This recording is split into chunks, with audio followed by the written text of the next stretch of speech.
This is NDTV, and you're watching NDTV 24/7.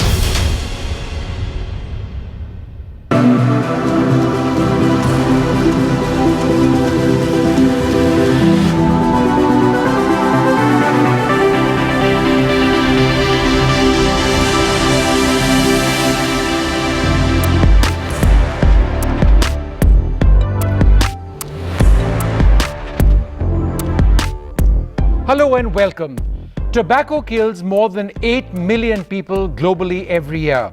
More than 7 million of these deaths are from direct tobacco use, and around 1.2 million are due to non-smokers being exposed to second-hand smoke.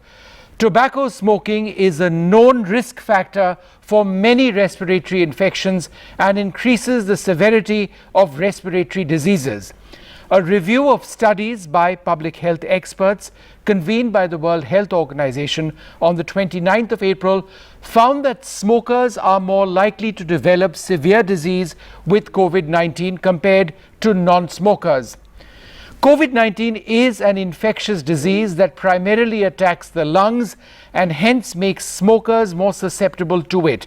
Smoking impairs lung function, making it harder for the body to fight off coronaviruses and other diseases.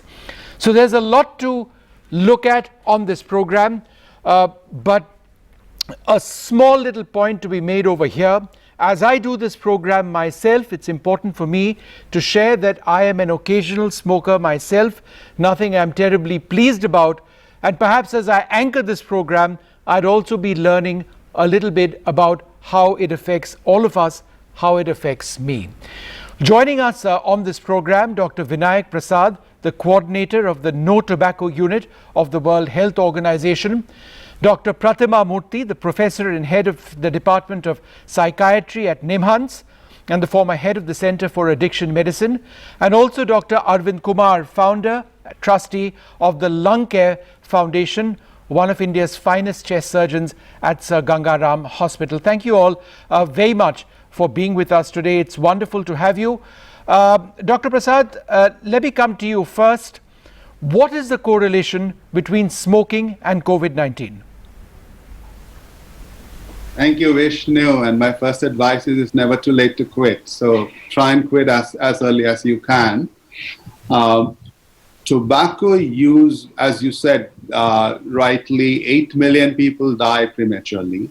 And all the comorbid conditions to which tobacco is associated are also linked to the same COVID severity. So what we are seeing is that smokers are more likely to develop severe COVID infection in terms of disease progression. And so those findings are consistent across all countries. So it's not unique to any country. And so this whole campaign this year is about raising awareness about how the tobacco industry has used all the tactics, including media and outlets, to reach out to new replacement users, because 8 million people are dying early, and they need to find replacement users. And we can discuss what kind of strategies they've been using, because that's the whole campaign, is to how to empower the younger people, the youth, who do not are always fully informed about these harmful substances. Yeah, and we will in fact do a lot of that on this program. Dr. Kumar, how does smoking, in simple terms, put respiratory organs at risk? And again, what are the effects of the coronavirus on the lungs, and how do you join the two together? So when you smoke, the smoke which goes inside has two substances. One, it has nicotine, which is the addicting substance which crosses the blood-brain barrier and makes the person addicted to the smoking. It doesn't cause any harm directly, except that it addicts you to the cigarette. More importantly, there are over 5,000 different chemicals. Many of them are cancer-causing, and all of them damaging to the lining of the windpipe as well as the lining of the lung. When these are inhaled day in and day out for days, weeks, months, years together, they start a series of changes in the lining, which ultimately leads to damage to these, thereby reducing the immunity or reducing the sensitivity of the lining of the windpipe, as well as causing damage to the lung surface from where the gas exchange takes place. In short, it destroys our windpipe as well as it destroys our lungs. But it doesn't just stop there. A lot of these toxins get absorbed through the lungs into the blood and go to every organ in the body from brain to toes, and there is no organ in the body which escapes the ill effect of this, which is directly related to the dose and the duration of the exposure. Yeah. Vishnu. Dr. Pratima, what is addiction to cigarette smoking, and when do you reach a stage when it becomes difficult to overcome it? Why is it difficult to overcome it from a scientific standpoint? How does addiction in the case of cigarettes work? So addiction in the case of cigarettes works just like any other addiction to any psychoactive substance, whether it's tobacco, alcohol, cocaine, heroin. Basically, all these drugs, including tobacco, which contains the psychoactive substance nicotine, act on what's called the reward center in the brain. Mm-hmm. And this center releases a chemical called dopamine, which is a pleasure-inducing chemical, which is a relaxing chemical. So initially, the person gets a dopamine release with smoking a few cigarettes. Over time, what happens is that the person develops tolerance to the effects of this, and therefore ends up using more and more tobacco to get that effect. So somebody who started off maybe with a few sticks, 5 or 6 sticks in the beginning, has to then use an entire packet to get the same high. And when the person does not smoke, then withdrawal symptoms set in. So the person finds it very, he becomes very restless, he or she becomes very restless, can't concentrate, feels very dysphoric. And then they find that when they use tobacco again, that kind of distress settles down. So this creates a kind of vicious cycle where the person has withdrawal when they stop, and when they take the tobacco again, they feel a little calmer, and therefore they find it very difficult to quit. Research suggests that tobacco actually is possibly more addictive than even the illicit drugs. Mm-hmm. People unfortunately don't understand it, and they expect you to just kick the habit when you're addicted, and that's rather difficult for a person who's dependent on tobacco. Yeah. Dr. Prasad, what is NRT, nicotine replacement therapy? How can nicotine replacement therapy help combat addiction? So, in terms of helping people quit tobacco, while we do behavioral counseling, in some cases there is a need to also supplement them with nicotine replacement therapies. These are either gums and patches which WHO has recommended, and a number of countries have put them in their list of essential drugs list. And so these can help the smokers and the tobacco users cope with the craving in the initial few days. Normally it's up to 7 to 8 weeks when the tobacco users can use them and successfully quit tobacco. And how effective has NRT been in your experience, Doctor? So it needs to be a couple of things, as I mentioned, behavior counseling, creating the environment is very crucial, and then adding the NRTs ends up getting a quit success of 8 to 10%, could be higher if there are good counseling facilities available. Some countries like New Zealand are able to achieve almost 30% quit, but that's rare. Most countries are able to get about 8 to 10%, and Pratima can share what India's experience is in terms of quit success. Yeah. Dr. Murthy, would you like to come in over there? Just a little bit about, how it's part of a treatment which actually works? Right. So there are two kinds of treatments that we offer for people who are addicted to tobacco. One is what was talked about, nicotine replacement therapy. The idea there is that instead of the person taking in nicotine with all the other chemicals, including the carcinogens, you actually titrate the nicotine that the person needs and then gradually wean the person off the nicotine. So with NRT, what we usually do is we just replace the smoking or the tobacco with nicotine. There are also what are called non-NRT medication. Bupropion and varenicline are the commonly used ones. Again, these medications, they reduce the neurochemical imbalance, and therefore the person does not experience a withdrawal which they might otherwise expect. Actually, it's very encouraging that you can double the quit rates by using these pharmacotherapies along with counseling. But just like Dr. Prasad mentioned, psychosocial counseling, teaching people how to deal with craving, how to deal with withdrawal symptoms, how to, manage their day-to-day life, a proper diet, exercise, managing their moods. All of this becomes very important along with the pharmacotherapy. Dr. Prasad, the inclusion in the World Health Organization list of nicotine replacement therapies, how important is it as a step, the inclusion of these as essential medicines in sort of leading a fight back against addiction to tobacco? So WHO's recommendation is to adopt a comprehensive set of measures. So when we work with the governments, we go with a package, putting smoke-free environments, 100% smoke-free public places, putting large pictorial health warnings on all products, ensuring a full ban on tobacco advertising, sponsorship, promotions, getting the governments to raise taxes on tobacco products, and then have quit support. Because then you create a demand to quit, you raise awareness about the harms, and you make it difficult for people to buy because it becomes expensive. Then there is more than 50% of people, when they come to know about this, they want to quit. So all surveys done, including in India, whenever these measures are taken together, there's a huge demand to quit. And that's why getting NRTs and behavioral counseling facilities, now India has launched a quit line. India also has a mobile cessation program, which all need to be promoted. It's one of the few developing world countries that has all of the elements for helping people quit. But scale up is still a problem because awareness is missing. All right. Well, we're going to take a short break at this stage, come back with a lot more on this. The message over here is that it's critical to look at the therapies which are available to try and ensure that people can start the process of quitting an addiction to tobacco. We'll be looking at that a lot more closely in the next few minutes. Stay tuned.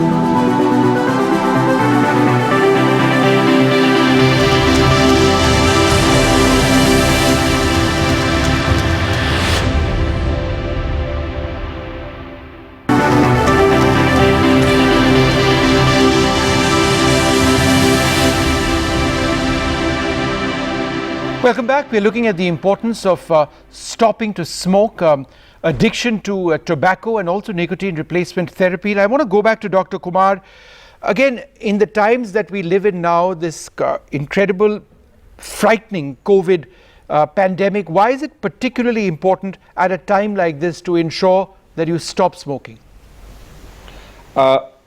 Vishnu, if you are a smoker, as was mentioned, you have a weakened immunity, you have a weakened respiratory system. The immunity of the lining of your windpipe and immunity of the lining of the lung is low. The windpipe lining and the lung lining is damaged, and a damaged organ is always more prone to infection, number one. And number two, if the infection does occur, its ability to fight and survive will be low. So I want to send this message very clearly that the current pandemic is actually a bigger threat for smokers than non-smokers, both in terms of higher chances of contracting the disease, number one, and number two, if they contract the disease, their chances of having respiratory complications, including the fatal ones,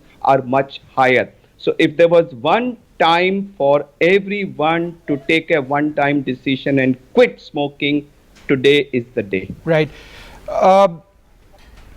Dr. Pratima, how can someone better prepare themselves to quit smoking, especially during this lockdown period? And I think this is something we don't discuss enough, the role of a family, the support of a family in helping a person to quit smoking. How is that essential in attempting to make this work?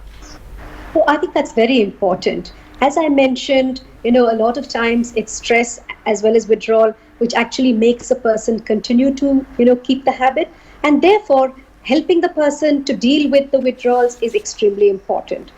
We talked about some of the, one thing that people need to remember is that withdrawal symptoms are transient, whether it's the craving, whether it's the urge to use the tobacco, whether it's irritability, whether it's a low mood. Usually they settle down in a week or 10 days. So for the person to understand how to deal with the urges, what to do when the person gets a craving, how to distract themselves, just simple techniques like taking deep breaths, drinking sips of water, listening to music, can be very helpful. And family support is extremely crucial at this particular time.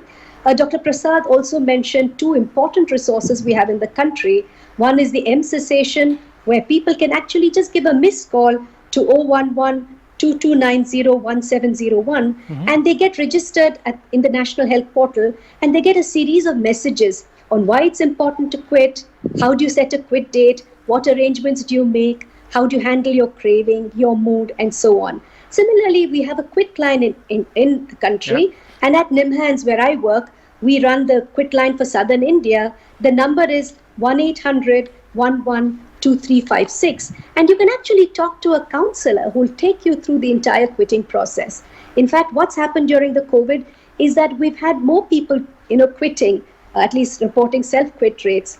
Earlier, we had about 19%, reporting quit rates at the end of about 3 months. Now that's increased to 33%. So it's actually very encouraging that people are taking the message of COVID, what happens to people who smoke in terms of increased risk to COVID and complications from COVID. And I think they need to use this moment to get help to quit. Yeah. And Dr. Murthy, is there a lack of NRT education, nicotine replacement therapy? Is there a lack of education on this in India? And what are some of the common misconceptions about this? There's a lot of misconceptions as far as NRT is considered. One is a lot of people say, oh my God, I'm using a chemical. I don't want to go back to a chemical again. But this nicotine replacement takes away all the harm, and it's not a permanent thing. It's a temporary thing for about 3 months until people adjust to a tobacco-free life. The other thing is the way they use NRT. Some people use it like regular chewing gum. They swallow their saliva. They get a lot of gastric irritation, or they don't take it in the right dose. And that's why I think help is very important to really figure out. We have a lot of patients who come to us and said, oh, doc, I've tried everything, NRT, patches, everything. Nothing seems to work. In fact, that's what happened with patches. Patches were introduced many years ago in India, but the uptake was very low because people didn't really know how to use it. And of course, there is the element of cost. But I think when you look at the costs from tobacco use, the kind of harm it causes in the long run, I think people need to understand that these treatments are actually very cost effective, and we need them to be available, particularly in public health spaces, so that people can come off tobacco before they get too much harm from it. Yeah. But I think also the very important message is, if you haven't started, don't start. If you've just started, quit before you become addicted to it, so that it's easier and you get healthy very soon. Yeah.